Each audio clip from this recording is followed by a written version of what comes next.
বাড়িতে অতিথি আসলে চটজলদি কী কী বানিয়ে অতিথিকে দেওয়া যায় সেটাই আমি আজকে বানিয়েছি আর আপনাদের সাথে শেয়ারও করেছি। তো এখানে আমি বানিয়েছি প্রথমে লবঙ্গ লতিকা। লবঙ্গ লতিকাটা কিছুই নয়, খুবই সহজ ব্যাপার। প্রথমে আমার কাছে হাতের কাছে ছিল ছানা। ছানা দিয়ে আমি প্রথমে মিষ্টি আর একটু এলাচের দানা দিয়ে ভালোভাবে পুরটা বানিয়ে নিয়েছি। তারপর ময়দাটাকে নুন আর একটু বেশি করে ময়ম দিয়ে ভালো করে মেখে নিয়ে পাতলা পাতলা করে ছোট্ট ছোট্ট করে লুচির মতো বেলে নিয়েছি। খুব বড় কিন্তু না, ছোট ছোট করে লেচি কেটে পাতলা করে যতটা সম্ভব বেলে আমার দেখানো ভাঁজের পদ্ধতিতে এভাবে মুড়ে নিয়ে মাঝখানে একটা লবঙ্গ দিয়ে এটা আটকে দিয়েছি। তারপর কড়াইতে তেল ঢেলে, তখন কিন্তু তেলটা গরম অবস্থায় না, তেলটা ঠান্ডা অবস্থাতেই, গ্যাস কিন্তু জ্বালানো হবে না। প্রথমে ঠান্ডা তেলের ওপর এইভাবে লবঙ্গ লতিকাগুলো দিয়ে দেবো। তারপর গ্যাস জ্বালিয়ে আস্তে আস্তে লবঙ্গ লতিকাগুলো তেল গরমের সঙ্গে সঙ্গে লাল লাল করে ভাজা হয়ে উঠবে।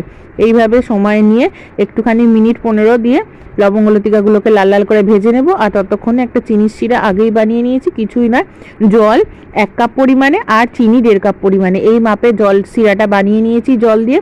তারপরে ওর মধ্যে কিছুটা এলাচ আর কয়েকটা লবঙ্গ দিয়ে ফুটিয়ে নিয়েছি। আর লবঙ্গ লতিকাগুলো সেই মধ্যে দিয়ে ভালো করে ফুটিয়ে নিয়ে রসটা কমিয়ে নিতে হবে, তাতে লবঙ্গ লতিকাগুলো খুব সুন্দর সফট হবে। আর বানিয়েছিলাম বেগুন ভাজা, গরম গরম লুচি আর সঙ্গে সাদা আলুর এইভাবে প্লেন তরকারি। এই ছিল আজকে আমার মেনু।